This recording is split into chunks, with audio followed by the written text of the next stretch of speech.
Dictation 100 शब्द प्रति minute start होगा 5 सेकंड बाद।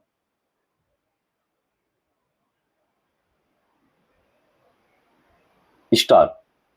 लोकतंत्र में चुनाव की शुचिता का मूल आधार पारदर्शिता और निष्पक्षता पर टिका होता है। पात्र मतदाता ही चुनावी प्रक्रिया का हिस्सा बने, यह सुनिश्चित करने के लिए मतदाता सूची में समय समय पर संशोधन जरूरी होता है। इसी उद्देश्य से निर्वाचन आयोग ने देश के विभिन्न राज्यों में विशेष गहन पुनरीक्षण की प्रक्रिया शुरू की है, मगर इसमें कई तरह की आशंकाएं और चुनौतियां भी सामने आ रही हैं। खासकर पश्चिम बंगाल में पुनरीक्षण को लेकर कई मौकों पर निर्वाचन आयोग और राज्य सरकार को आमने सामने देखा गया है। सवाल और आरोप है वही है कि राज्य में इस प्रक्रिया का राजनीतिकीकरण किया जा रहा है।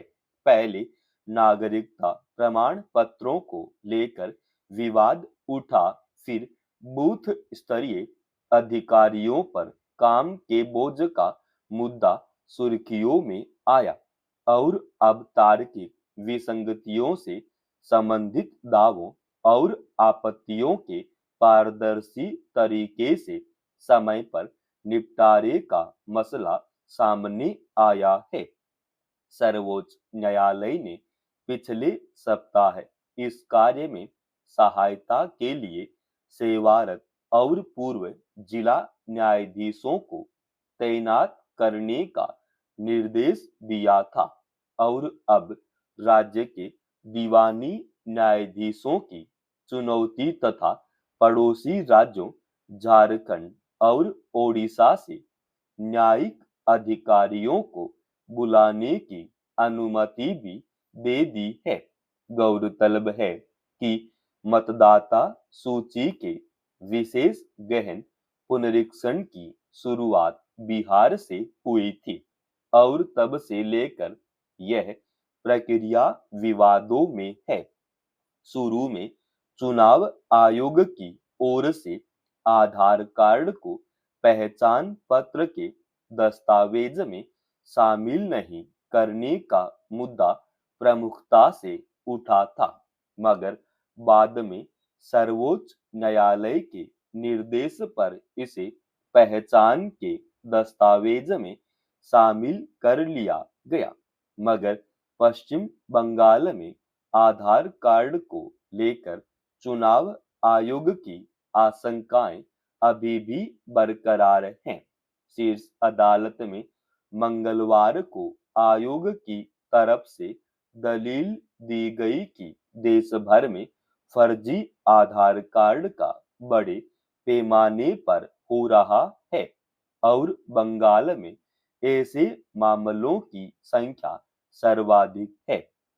इस पर अदालत ने कहा कि ऐसे मामलों में गहन जांच की आवश्यकता हो सकती है, लेकिन यह समय इसके लिए उपयुक्त नहीं है। साथ ही कहा कि चूंकि जन प्रतिनिधित्व अधिनियम में संशोधन से आधार को पहचान प्रमाण के रूप में शामिल किया गया था, इसलिए इसे स्वीकार करना होगा।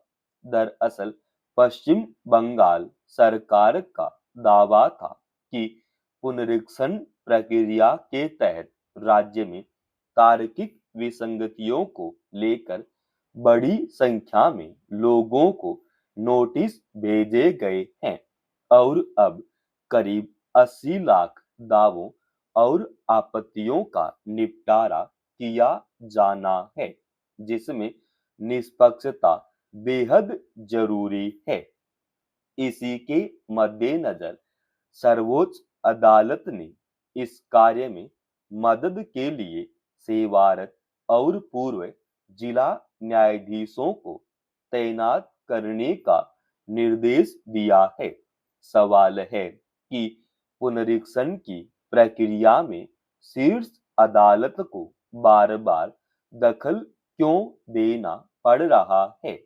इस कार्य को पारदर्शी और निष्पक्ष तरीके से संपन्न कराने की जिम्मेदारी निर्वाचन आयोग की है और इसमें संबंधित राज्य सरकार को भी हर संभव सहयोग करना होता है। ऐसे में अपेक्षा यही की जाती है कि इस कार्य को सियासत से दूर रखकर बेहतर समन्वय और सामंजस्य के साथ काम किया जाए। बहरहाल सबसे जरूरी पहलू यह है कि नई मतदाता सूची तैयार करने में पूरी ईमानदारी बरती जाए ताकि सभी पात्र नागरिकों का मताधिकार सुरक्षित रहे। महानगरों से लेकर छोटे कस्बों तक यातायात प्रबंधन में हर स्तर पर अक्सर लापरवाही साफ नजर आती है, खास तौर से उन जगहों पर जहां सड़क संकेतक काम नहीं कर रहे होते या यातायात पुलिसकर्मी तैनात नहीं होते।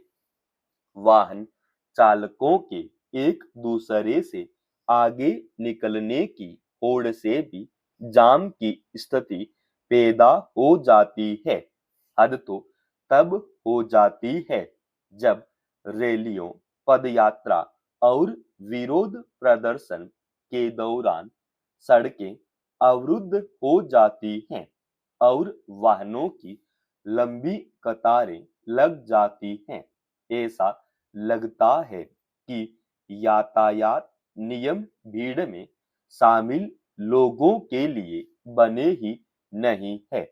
यहाँ तक कि एम्बुलेंस और दमकल वाहनों को भी रास्ता देने की जरूरत नहीं समझी जाती। ऐसी ही एक घटना चंडीगढ़ में मंगलवार को देखने को मिली, जब विपक्षी दलों की पदयात्रा के दौरान यातायात जाम होने से पंजाब एवं हरियाणा उच्च न्यायालय के न्यायाधीशों के वाहन फंस गए। इसके बाद उच्च न्यायालय ने कड़ा संज्ञान लेते हुए चंडीगढ़ के पुलिस महानिदेशक को तलब कर यातायात व्यवस्था में सुधार करने के निर्देश दिए। इसमें दो राय नहीं कि राष्ट्रीय राजमार्ग से लेकर संपर्क मार्गों तक यातायात जाम की समस्या अब आम बात हो गई है। यातायात नियमों की हर स्तर पर अनदेखी की जाती है। अक्सर यह देखा जाता है कि विभिन्न स्थानों पर लोग घंटों जाम में फंसे रहते हैं, जिससे न केवल उनका कीमती समय बर्बाद हो जाता है, बल्कि उन्हें कई तरह की परेशानियों से भी दो चार होना पड़ता है। आए दिन इस तरह के मामले भी सामने आते रहते हैं कि यातायात जाम की वजह से एम्बुलेंस को रास्ता नहीं मिला और उसमें ले जाए जा रहे मरीज को समय पर उपचार नहीं मिलने से उसकी मौत हो गई। चंडीगढ़ में यातायात अवरुद्ध होने की घटना और उस पर उच्च न्यायालय की ओर से लिए गए तत्काल संज्ञान को व्यवस्था में सुधार की लिहाज से अहम माना जा रहा है। खबरों के मुताबिक पुलिस महानिदेशक ने भरोसा दिया है कि शहर में इस तरह की घटना दोबारा न हो, इसके लिए उचित कदम उठाए जाएंगे। इससे स्पष्ट है कि अगर लापरवाही बरतने वाले अधिकारियों की जवाबदेही तय की जाए तो समस्या का समाधान आसानी से किया जा सकता है। समाप्त। दोस्तों, रोजाना ऐसी एडवांस डिक्टेशन के लिए चैनल को आप अभी सब्सक्राइब कीजिएगा और आज के इस डिक्टेशन का पीडीएफ फाइल हमने हमारे Telegram channel study with HP Swami पर डाल दिया है, जिसका लिंक इसी वीडियो के डिस्क्रिप्शन में डाल रखा है।